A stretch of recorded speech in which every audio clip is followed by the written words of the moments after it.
Okay, good afternoon, everybody. We're going to get started. We have a long agenda today. And as everyone knows, we're starting at noon or 12:10 to first address ordinances, and we're going to do that till about 1:15. And I do want to announce a few scheduling changes. We are going to, right after the ordinances, we're going to start with the concession agreement with Boucher Brothers at 1 p.m., which will be followed by the 500 Alton Road CUP at 1:30, and that will be followed by the lot split on South Hibiscus, and then we have a time certain for the Senor Frogs progress report of 3 p.m. and a time certain for the Royal Palm progress report right after that, which should be around 3:30. So those are the announcements to the schedule, and I'll let Nick take it from here on the lobbyist disclosures and everything else. Good afternoon, everyone. At this time, I'd like to read the city's notice regarding lobbyist registration. If you're appearing on behalf of a business, a corporation, or another person, you need to register as a lobbyist with the city clerk's office. If you haven't registered yet, you should go downstairs and register before you speak to the board. You don't have to register as a lobbyist if you're speaking only on behalf of yourself and not any other party, or if you're testifying as an expert witness, providing only scientific, technical, or other specialized information or testimony in this public meeting, or if you're appearing as a representative of a neighborhood association without any compensation or reimbursement for your appearance, to express support of or opposition to any item. Expert witnesses and representatives of neighborhood associations shall, prior to appearing, disclose in writing to the city clerk their name, address, and the principal on whose behalf they're communicating. If you're an architect, attorney, or employee representing an applicant or an objector, you must register as a lobbyist. These rules apply whether you're appearing in favor of or against an item, or encouraging or arguing against its passage, defeat, modification, or continuance. And Mr. Chair, given that we don't have any quasi-judicial hearings until at least 1 o'clock, I'll wait to swear in the public and staff. Okay. I think we're only going to be hearing legislation for the first hour. Okay, sounds good. Thank you very much, Nick.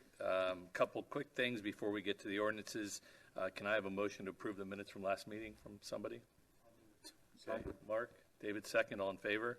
Aye. All opposed? Okay, those are moved. Okay, requests for continuances or withdrawals. The first one is Planning Board File 190259, 224 2nd Street. Good afternoon. Emily Balter, Burke, Howardell, Fernandez, and Larkin, offices at 200 South Biscayne Boulevard. I'm here today on behalf of the applicant, 224 2nd Street, LLC. We made a slight modification to the plans, so we resubmitted on April 26th, Friday, in order to go before you on June 25th, 2019. Excuse me, I'm sorry. Since these were advertised for 1. Oh, we got to do this at 1? Okay, yeah, sorry. Okay, so we'll request the continuance at that time? Yeah. Yeah. Okay, thank you. Sorry about that. Someone moved it. Okay, well then we will move right on to the code amendments. The first is number 5 on the agenda, Planning Board File 19-0272, speakers on Lincoln Road. Okay, and this starts on page 11 of the board packages. This is an ordinance pertaining to speakers on Lincoln Road, Planning Board File number PB 19-0272. This was referred by the City Commission on March 3rd of this year. What this ordinance does is currently exterior speakers are prohibited on Lincoln Road. This ordinance would allow a restaurant or cafe only to have exterior speakers, provided that the music was played no higher than ambient levels. No other establishments on Lincoln Road would be allowed to have speakers. This also includes pretty strict penalty and enforcement provisions as part of this ordinance. We are recommending that the Planning Board transmit this to the City Commission with a favorable recommendation. Okay, thank you. Anyone here in the public to speak on this ordinance? No? Okay, we'll close the public hearing. Any questions from the board? So it only applies to restaurant established food and beverage Restaurant or establishments? cafe, exactly. Okay. If the use Makes sense. changes, So I didn't realize. So up till now, there's no speakers allowed at restaurants on Lincoln Road? that's correct, yes. Wow, I didn't know that.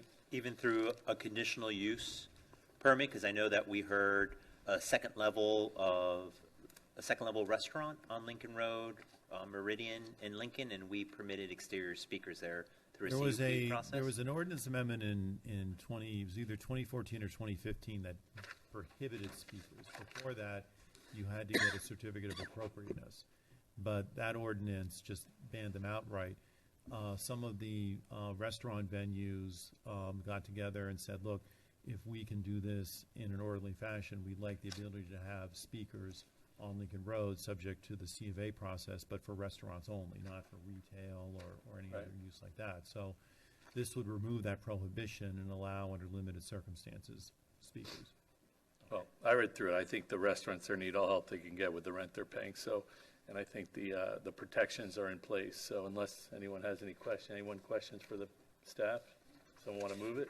Speakers are inside the restaurant, not outside. Currently, but this will allow This will allow speakers outside, subject to them getting a certificate of appropriateness from historic preservation staff or the board to place the speakers outside, What are the noise restrictions on that they can't exceed ambient background music levels.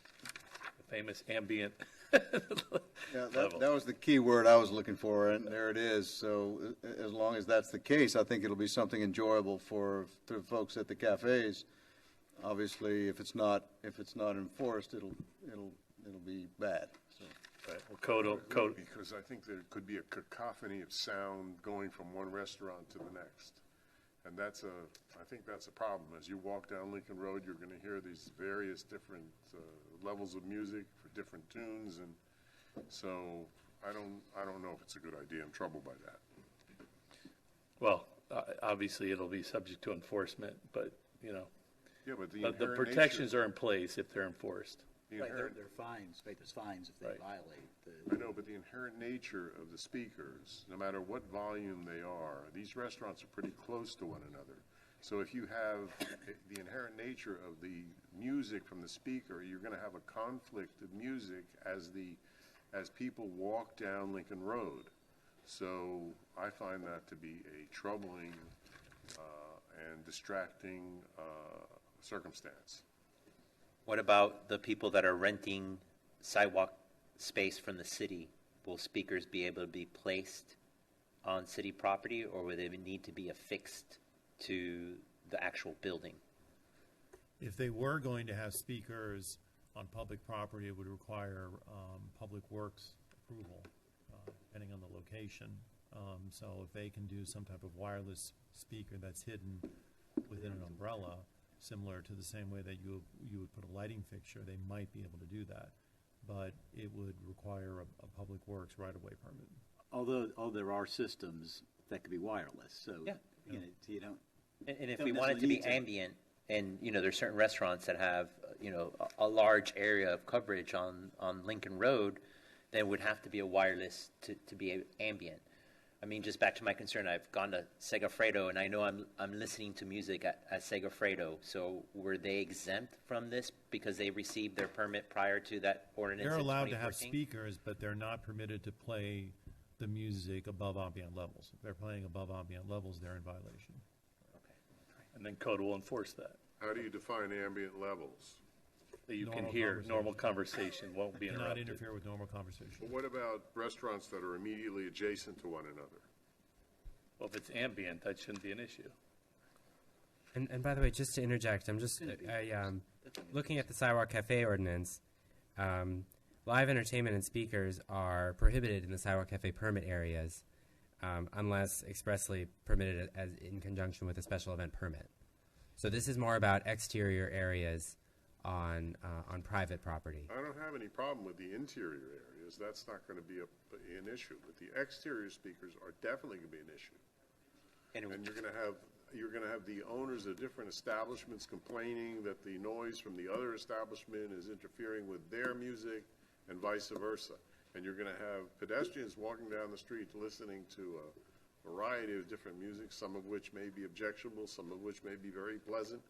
But you're going to just have a noise conflict there, no matter how low the volume of the music is. So I think it's a troubling and unnecessary. You want to sit outside and enjoy a conversation at your restaurant. I don't think you necessarily need music there.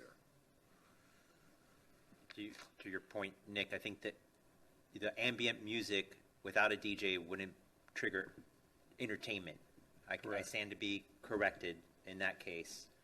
But as long as it's ambient and it's not associated with the DJ playing, then it wouldn't classify itself as entertainment. Correct. So I think it'll end up that they can't put the speakers out there. And I think that the noise levels on Lincoln Road, like on a weeknight, are so high already that the ambient music wouldn't really be heard as much. So it's just, I'm willing to help the businesses succeed. I most certainly see a decline on Lincoln Road as far as prosperous restaurants succeeding, and I see a decline in people patroning, going to those businesses with other areas in the city opening. And I want to make sure that Lincoln Road becomes, a world-class type of destination that attracts tourism and a positive place for the city. I don't think that. I think that would achieve the contrary result, because you're going to have a huge different cacophony of different noises and different sources of music. The restaurants are adjacent to one another, as I said before, and I think it's a negative, a definite negative. So let me ask something. Let's say someone wants this to happen, right? And perhaps we let it happen and suggest that this is passed up. Can we say this is sort of an experiment to see? Because if it turns out to be what my colleague has said, it might turn out to be, is there a take back here? You could recommend to the commission that this be in the form of a pilot program, but once the ordinance is changed, then I think in order for restaurants to go in and make the investment, they're probably going to want some assurance that they'll be able to do this. Obviously, if this starts to become problematic, the commission certainly has the authority to further amend the code to prohibit it moving forward if the noise or the sound starts to become an issue. So Tom, if we make it a pilot, if we recommend that it's a pilot, what would that require, a reconsideration a year from now? Yeah, it would basically sunset the regulations pending further enactment by the commission, but I'm not sure that we'd be able to structure it to remove what has already been permitted. That is a little bit, you would need a sunset provision in that regard, and that gets a little complicated. I So, think Brian- it'd be a huge mistake. Brian, so thinking about Ocean Drive, I mean, obviously, I'm assuming the businesses are requesting this. The businesses feel they need this? Is that kind of where this is coming from? That's correct. Yeah, this came through the bid, through some of their members. This came through the bid, so one bad operator turns it up, the other one feels like, well, I can't compete unless I turn mine up, and then, you've got a real tough situation on your hands. Pandora's Except box. that there's financial penalties unless you are fearing that it won't be enforced. Yeah, then we're into code enforcement, and so that's really, is there a comfort level that's going to happen? And if so, then I think, obviously ambient music doesn't bother anybody, right? It's when it's supposed to be ambient, but it's not. Correct. I think I'd be willing to support it not coming onto the other side of Lincoln Road in the center and try to help the businesses have ambient noise closer to their storefront. Correct. I am very concerned about them expanding speakers into their large sidewalk cafe area that sometimes you really don't know where one restaurant ends and the other one begins. And that becomes a very public right-of-way realm. So I think the best place to start is to allow them attached to their storefront, kind of like what we were talking, that Nick had mentioned, but make sure that covers ambient speaker placements as well. I'd just be hesitant. Look at all Have the them set it up. potential problems. Look at all the potential problems we're just bringing up right now on this issue. Why create a condition that's going to provoke controversy or has the potential to provoke controversy? People are eating outside. They want to talk to one another. They don't necessarily want to listen to music. If they want to listen to music, they can go inside the restaurant. They can, with the doors closed or whatever, and play it as loud as they want. But I believe that people who are sitting outside in the beautiful evenings on Lincoln Road and in the fresh air, especially in the winter, don't want to listen to all these different sources of potentially cacophonous music coming from all different establishments who are all playing different tunes.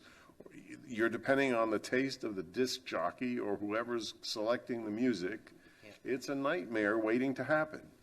Although I do respect that the business owners are the ones probably that push for this. So I think that I would trust their judgment probably better than ours as far as What their what their customers want. customers, what would be best for their customers. Because if they think that's going to chase away their customers, they'd be the first one to say this isn't the right regulation for them. When was the last time you went to a restaurant and you chose the restaurant based on the soundtrack rather than the food? I most certainly want an overall experience at a restaurant. So if it was a restaurant catering to a specific theme and they're trying to create a Correct. certain ambient feel, then I do think that music will play to it. What our concern is, of course, is that that turns into entertainment. So I think it needs to be very clear, like a disc jockey, regardless of what level the music's being played, a disc jockey would be considered entertainment and should not be allowed. Very Yeah, that- slippery slope. hold on. Very The- slippery slope. But there's no, wait, Tom, there's no entertainment allowed. There's no disc jockey. This is just about a stereo No, system. this is strictly recorded music. Right. There's no DJs. Playing there's at no ambient music performers. subject to fines, Yes. correct? All right. Listen, I don't have a problem with supporting it in the sense that I believe that it's thematic for the restaurant. And David, obviously, you can vote the way you want. I think that no different than a paint color or a scheme of a restaurant, that a certain playlist or type of music is kind of, what Daniel said, it kind of goes into the theme of the restaurant. I don't believe that the operator would do this to outplay a neighbor. So I don't think that. Kareem, I agree with you. I think you could go into a restaurant and have a very satisfactory experience with the music that you're listening to. On the other hand, there may be a restaurant next door or a restaurant 2 doors down that is going to hear this music, and you're going to have a competitive environment among, you're creating a condition where there'd be a competitive environment among all these different restaurants. Yeah. I think it's just asking for trouble. Well, I think we have the means to enforce it, and should that become an issue. And I just, I'm in support of it, so I'm going to move it if no further discussion. Can I add one more comment? What is our flexibility, and what does the board feel about a one-year revisit or something along the Well, lines of? as Tom said, once you permit it, it's tough to do that. So, I would like a friendly amendment if you guys consider it. Number one, clarifying that there is no entertainment that includes a disc jockey. I know staff feels that that's going to be the case, but what wording can we put in here to make it very clear that? You don't need to put any because. it's not allowed, right? It's already Second- covered under the Okay. definition of So entertainment. the second would be whether the board feels that we should prohibit them being placed on the outskirts of Well, the that would be a public different, cafe. that would be a different section of the code. Right, this isn't And that's what allowing that, right? That's what I cited to you earlier. That's already in the code. That, Right. that entertainment and speakers are not permitted at sidewalk cafes. Right, That's For in sure. the code. yeah. Sidewalk cafes meaning on the public right of way. All right, so we all know the pros and cons, so let's just move it, and then however you want to vote, let's vote. We got to move on. I'll second your motion. Okay, all in favor? Aye. Aye. All opposed? Nay. Okay. So just to confirm, one nay? One nay. All right, David's a nay. Six in favor, one nay, okay. Yeah. Okay, next is Planning Board File 190273, Parking Incentives for Main Use Garages. Okay, and this report starts on page 20 of the board packages. This ordinance was referred to both the Planning Board and the Land Use and Development Committee by the City Commission on February 13th. On March 6th, the Land Use Committee reviewed the ordinance and recommended that the commission approve the ordinance. What this does is currently within main use garages, the amount of allowable accessory uses are limited to a percentage of the space used for parking. And it's currently limited to no more than 25% of the total garage area of the structure. What this ordinance does is in order to allow for parking alternatives to be used within main use garages and still allow for a reasonable amount of accessory uses, this proposal would increase the percentage of allowable accessory uses based upon the parking reductions associated with alternative parking requirements. This would increase the amount of accessory use from 25% up to 35%. And these included alternative parking requirements include such items as short and long-term bicycle parking, carpool and van pool parking, dedicated drop-off spaces for loading and rideshare, parking for scooters, dedicated shower facilities. Currently, all these elements count against somebody who wants to use these alternative parking requirements in a main use parking structure.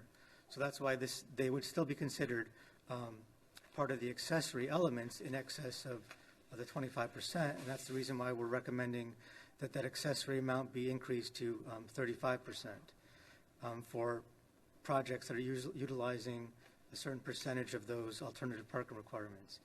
In addition to that, we've included increases for the allowable percentage for workforce and affordable housing within main-use garages, as well as reducing the parking requirement to 0 for such housing units. So we are recommending that the planning board transmit this to the city commission with a favorable recommendation, and we may have somebody in the audience who generated this request based upon their desire to do such a garage. So a quick question, Michael. In the whereas clauses, I'm just curious where this comes from. One statement says, and I'm all for reducing cars on the road, but the rate of private automobile ownership in the city is diminishing significantly. Where does that come from? Like, how do we know that? I think that comes from our, you look at our utilization rate for both private and public garages, and it's gone down substantially. Well, that's the next whereas. There's been a decrease in demand and usage for parking in Miami Beach? We found that both in our facilities as well as private garages. Really? Yes. Okay. We have reports submitted, especially for private garages, trying to document that they no longer need the number of parking spaces that the structure was originally built for. Okay. My only comment is on I can see this has been added to. This is a section of the code that's just been added to time and time. Again, sometime in the near future might be good to just come back and rewrite it instead of keep on adding to it. It would be helpful because reading this for me was difficult. I had to read it The commission has actually authorized the city to begin the RFP process to do a resiliency code rewrite. So we're in the process of retaining a consultant for that.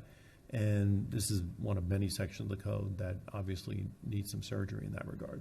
So then Town Center, the North Beach Town Center, remember we got rid of for the most part, TC1, TC2, Yes. TC3. There is a section that still remains TC3 on the closer to Normandy Isle section, but here, do you want to take this opportunity in section item 9 just to make sure we're referring to the new TCC area and how it applies there, just so we can clean that up here, because we're going to continue to find that as when we changed it to Which TCC. one's that? I guess page 29 of our package, item 9. Well, And technically, there still is a TC3 district. there is to So the because, west of Town yeah, Center. because there is a TC3 district, that's why we didn't remove that. I don't But I understand. agree, that's one thing that we have to take a look at is, in the code rewrite, is modifying those TC districts and see if it makes sense to include. Yeah, like 9C references TC1. And again, I'm not asking you to do that here. It's just before it goes to commission, maybe it's just clarifying that just to make sure the intent was, because what's left in TC3 is so minimal. Well, TC1 as well, there's a very small portion of TC1 left. Right. Is there a TC? Oh, it's right, same area on east of Indian, Yep. west of Indian Creek, before you hit Normandy Isle. So just please review that before you send it to commission to see if that, just the wording needs to be revised, if in fact you feel that's the case. Well, that should be a recommendation in our ruling. I don't think it needs to be revised, because the intent of this was not to make a wholesale policy change, but to clarify that section. And since there are TC1, TC3 districts remaining, Right.